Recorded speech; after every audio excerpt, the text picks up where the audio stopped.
this scale of artillery explosion. You know, the book's called Aftershock. The very first word we had was shell shock. What we're trying to explain, what is this phenomenon that we've never seen before? What's happening to these people? And of course, the scale of the First World War is really unimaginable. You know, hundreds of millions of soldiers from every country in the world, all on the battlefield. Pretty much nobody in society was untouched by this. You need only look in every town in England, France, and Germany to see that each town lost 50, 40, 80 of its men. And in a deeply wedded social fabric, that is a devastating event.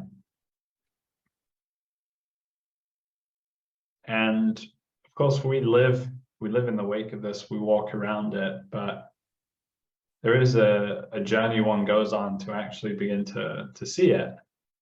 You know, I grew up around those monuments, I grew up seeing that stuff, I grew up with remembrance, but there's some sort of psychological intimacy with the direct experience that seems to me to be required to really understand what's the impact of being exposed to that terror extensively, of just sensory overload. What is the impact of seeing this violence? What's the impact of doing this violence? What's the impact of killing other people on the soul? And especially when there really wasn't a sense of especially in the First World War, there's not a sense of the evil that you have in the Second World War, where there was that sort of ideological justification. It really felt like a sort of senseless war. And so I'm throwing out a lot here, and I don't exactly know where it's building towards. I think what I'm really doing is trying to sort of set what's the ocean floor, what's the sort of deeper sediment that we're on top of.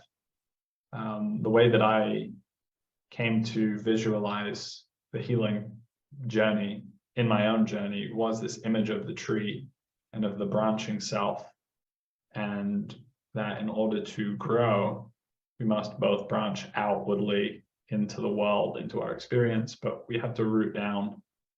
And those roots go beyond just our own lifetime. They go down into our parents, to our grandparents, to the collective soil.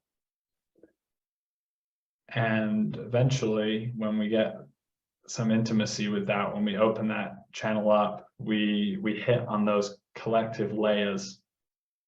And the way I imagine it is really like looking at geological layering. You've got just a big sort of black layer, a big layer of trauma called the Second World War, and underneath that another layer, and in between that all of the families, all of the children, all of the widows that carried through. So yeah, is there something you want to build in at this point in the story? Well, I think maybe I agree, and I think maybe I can, by giving a little bit more of my personal story, I can maybe just almost speak to those more abstract themes in a very personal way. Like, when I was growing up in the suburbs of London, there was always a story, a war story in the background about my great uncle, Lionel.